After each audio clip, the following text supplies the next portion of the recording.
Datuk Seri பட்டம் கொண்ட ஆயுர்வேத போலி மருத்துவர் வளைத்து பிடிக்கப்பட்டுள்ளார். ஆயுர்வேத மருத்துவராகவும் டத்தோஸ்ரீ பட்டம் பெற்றவராகவும் தம்மை அடையாளப்படுத்திக் கொண்டதாக கூறப்படும் பொய் நடவடிக்கைகள் தொடர்பாக சிலாங்கூர் சிர்டாங் மாவட்ட காவல்துறை விசாரணை மேற்கொண்டுள்ளது.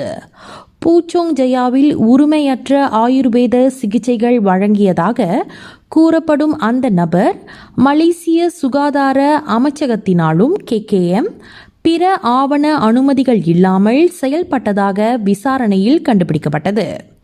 சம்பந்தப்பட்ட அந்த நபர் டத்தோஸ்ரீ பட்டத்தை தவறாக பயன்படுத்தியதாகவும் சிர்டாங் காவல்துறை தலைவர் உதவி ஆணையர் AA அன்பழகன் தெரிவித்தார். அங்கீகரிக்கப்படாத பட்டங்களை பயன்படுத்துவதை தடை செய்யும் குற்றவியல் பிரிவு 3 கீழ் காவல்துறை விசாரணை நடத்தி வருகிறது. குற்றம் நிரூபிக்கப்பட்டால் அந்த நபருக்கு 3 ஆண்டுகள் வரை சிறை தண்டனை விதிக்கப்படலாம். மேலும் கைது செய்யப்பட்டவரின் நிறுவனத்தில் சுபாங்ஜயா மாநகர மன்றம் MBSJ ஆய்வு செய்துள்ளது. அங்கு உரிமையற்ற முறையில் வியாபாரம் நடந்தது என்பதை உறுதி செய்யப்பட்டதையும் அவர் தெளிவுபடுத்தினார்.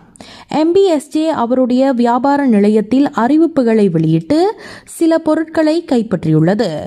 குற்றப்பத்திரிகையில் விசாரணை தொடர்ந்து நடைபெறுவதாகவும் அன்பழகன் மேலும் விளக்கினார்.